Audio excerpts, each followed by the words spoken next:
Hi there, very good morning to all our viewers who've tuned in live this Thursday morning to this Moneycontrol broadcast.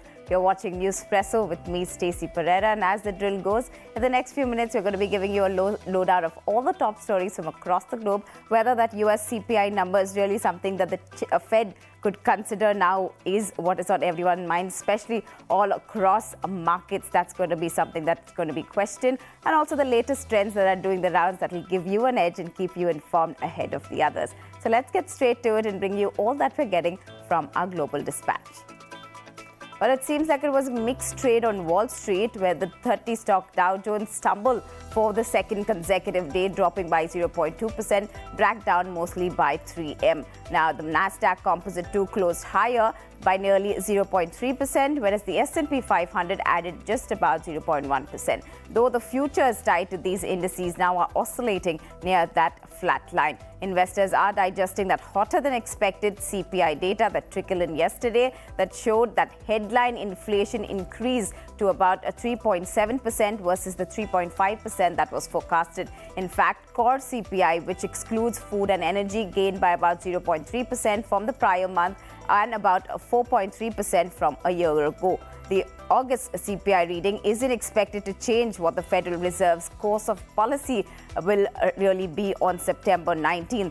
Though, according to the CME Fed Watch tool, there is a 97% likelihood that the rates will remain unchanged in that next policy meet. All eyes now are on the August reading of the Producer Price Index as well as the retail sales data, which will be released later today. Let's look at Europe, where the stocks there too, all markets in fact closed slightly lower in the previous session. Investors were reacting to that stronger than expected US inflation data. We saw the stock 600 index ending down by about 0.3%, with sectors and major bourses all ending in negative territory. Retail stocks were the ones that dropped by about 0.9% to lead the losses. We also saw auto stocks, which initially rallied after that EU said that it would launch an investigation into the subsidies given to electric vehicle makers in China. And I'll be telling you more about that in detail in just a bit. But we also saw stocks like the Inditex, which is the owner of Zara, that stock dipping by about 3% as investors booked profit. On the data front, we had official figures from the UK, which showed that the economy had contracted by 0.5% in July versus the 0.2% that was forecasted. Investors are also looking forward to the Governing Council of the European Union, that is the ECB, the European Central Bank, which will be holding its monetary policy meeting today at 5:45 Indian Standard Time. And Asian markets too are going to be reacting to some extent, we could say, to that US CPI number. Most of the indices in the Asia Pacific region are trading in the positive this morning. Australia's S&P ASX 200 is up by about 0.25%, though the unemployment numbers for Australia for the month of August have held steady at 3.7%, almost matching analyst forecasts. Japan's Nikkei 225 is also trading higher by about 1.09%, whereas the Topix saw some small gains of 0.7%. South Korea's Kospi, if you look at that one, too, inching higher by about 0.85%. Hong Kong's Hang Seng, too, in the green. Mainland Chinese indices also trading with a positive bias. For now, the GIFT Nifty is indicating a positive start for the Indian indices as well. Now, tech CEOs, all of them descended upon Capitol Hill last evening to speak with senators about the artificial intelligence, as the lawmakers are now considering how they could craft guide rails to the powerful technology. Now, it is a meeting that may go down in history as being one very important one for the future of civilization. This is how billionaire tech executive Elon Musk described this meeting. In fact, Senate Majority Leader Chuck Schumer, who hosted this panel of tech executives as well as labor and civil rights leaders as a part of Senate's inaugural AI Insight Forum. U.S. technology leaders including Elon Musk, Meta Platforms' Mark Zuckerberg, Alphabet's Sundar Pichai, OpenAI's Sam Altman, Microsoft Bill Gates, all of these stalwarts were in attendance. Musk went on to say that there was an overwhelming consensus that there should be some kind of AI regulation in the near future. And from one continent to the other, where in the European Commission, which is in its executive arm called the European Union, they've gone ahead and launched an investigation into the subsidies given to electric vehicle makers in China. Now, this according to their president, Ursula von der Leyen. Now, she went on to say that there was an unexpected announcement where she says that the bump that they're seeing in the road between EU and China relations is also coming at a time when you're seeing a straight US and Europe relations, and they've gone ahead to agree that they need to be reducing their dependency on Beijing. Now, EU's von der Leyen has gone on to say that the global markets have been flooded with cheaper Chinese electric cars and that their prices are kept artificially low by this huge state subsidies that they receive. She also went on to say that the bloc must defend itself against these unfair practices, but has stressed that it was equally important to keep open lines of communication with Beijing. Remember, like I told you, auto stocks in Europe actually rallied in the initial bit of trade after this announcement, but then went on to erase off those gains in the later part of trade, ending pretty flat. And a quick recap of how Indian markets performed yesterday, where we did see markets recover from that intraday low to end higher, the Nifty ending above that 20,000 mark for the first time ever. The recovery was led by financial stocks. We saw PSU banking index, that one hitting record highs. The index rallied almost 4%, whereas you also saw the Nifty bank gaining close to 1%. The mid-cap index also recovering after it got bulldozed in trade in the previous sessions to end mildly higher. Meanwhile, we saw Tata Group, which market capitalization surpassed that 25 lakh crore rupees, with Tata Consumers in particular hitting a record high. We also saw Bharti Airtel, which ended up 2% higher, also hitting a record high. Among the stocks that you need to be watching out for today, United Spirits will be in focus as the tax authorities have gone ahead and denied that input tax credit that it was seeking. There's also Lloyd Steel, which has gone and signed an agreement with Baba Atomics Research Center. So that will be in focus, as well as NBCC, which has bagged an order worth of 180 crores from SAIL.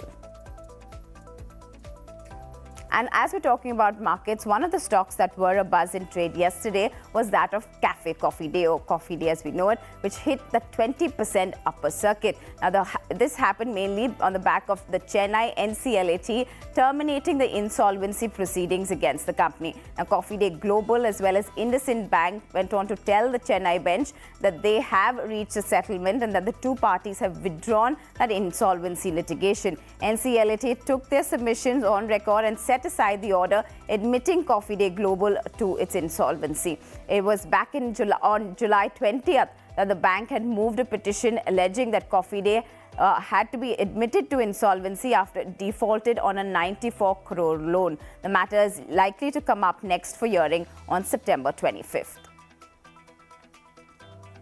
And Kerala has been put on a virus alert after the state recorded 4 cases of the highly infectious brain-damaging Nipah virus. 3 people so far have succumbed to the infection, according to the State Health Minister Veena George, who confirmed that the recent unnatural deaths in the districts were caused by the deadly virus. Both the deaths occurred in Kozhikode district. 7 places, in fact, in the district have been now declared as containment zones, and only essential services will be allowed there. School, offices and shops in those areas will remain shut and in these 7 containment zones. Remember, this is the 4th time the Nipah outbreak has taken over Kerala since 2018. And to the latest political developments, where the centre has now called for an all-party meeting at 4:30 p.m. and this will happen on September 17th, just a day ahead of that 5-day special session that it has called for the Parliament. Now, there has been suspense around the reason for this special session and what really is going to be discussed. There, speculations arrive that the country's name could perhaps be changed from India to Bharat, or that the government could even call for early elections or consider that one nation, one election policy. Hopefully, this meeting could put rumours to rest, and an agenda for the session is what we are hoping to get from this meeting. And moving on to the latest trends that we are tracking here. Well, let me first start by asking you if you're the team Android or team iOS. That is important to know, because I ask this because now Twitter has been forced is forcing people rather to choose between the two. The age-old rivalry between Samsung and other Android phones and Apple is quite well known to the world, but Apple, after it unveiled its new series, really has got a lot of tongues wagging, especially from the Android world. Samsung too took a dig at Apple because of its new USB-C port. That's right, Apple went on to present that USB-C port as a new feature in its iPhone 15 series, and of course C-port was first introduced as a feature in Android phones. This just gave room for Samsung to come in and counter it. Now they went on to Twitter for this banter, and Samsung countered that with a tweet which left no room for subtlety really. It went on to say, at least we can see one change that's magical. Well, it's not just Samsung, even OnePlus joined into this Twitter banter, which it sarcastically went on to call Apple's C-port pretty innovative stuff. But not everyone was amused. Apple's loyal fan base has rallied in defense of their beloved brand. The iPhone 15 series represents a significant leap forward for Apple. Three of them maintain that pricing is pretty much in line with its predecessors. And it's me, I'm the problem, it's me. No, I'm not accepting this on air, just merely quoting the pop star Taylor Swift, or T-Swift as we know her. Her album Anti-Hero went on to win MTV Video Awards of the Year, and it was the second straight win for the pop star icon in the video category. Now in 2022, she won the prize for her 10-minute version of the breakup song All Too Well. According to MTV, her 9 awards tied the record for the biggest VMA haul in one night. Her accolades included Songs, Artist as well as Album of the Year, bringing her lifetime VMA total to about 23, only second to Beyonce. And well, curiosity really peaks because in Mexico, in the Mexican Congress, when they came together, it was an epicenter of intrigue as a non-human alien corpse was showcased before everyone, really captivating the audience. Now, what went down? This unworldly specimen here was reportedly unearthed from the depths of Cusco and Peru and was displayed in the halls of Mexico City's Congress, sending shockwaves clearly to all of those UFO conspiracy theorists. Now, the alien relics reportedly underwent rigorous scientific scrutiny as well at an autonomous National University of Mexico, where experts employed radiocarbon dating to unravel their genetic secrets. UFOlogists, in fact, have testified, and almost a third of them said that DNA remains an enigma when it came to what they found out, reigniting this whole debate surrounding the existence of extraterrestrial life here on Earth.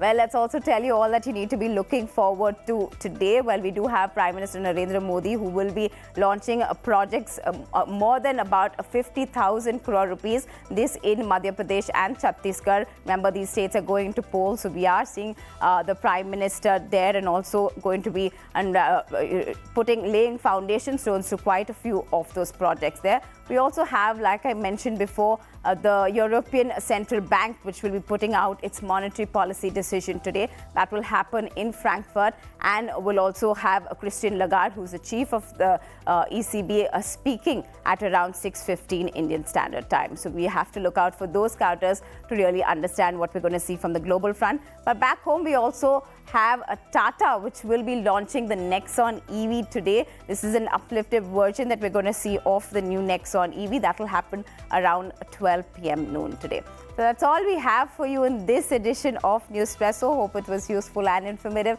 and gives you that kick start to your day. But don't forget to come back here, same place, same time tomorrow for your fresh shot of Newspresso. From all of us who put this show together, thanks so much for tuning in.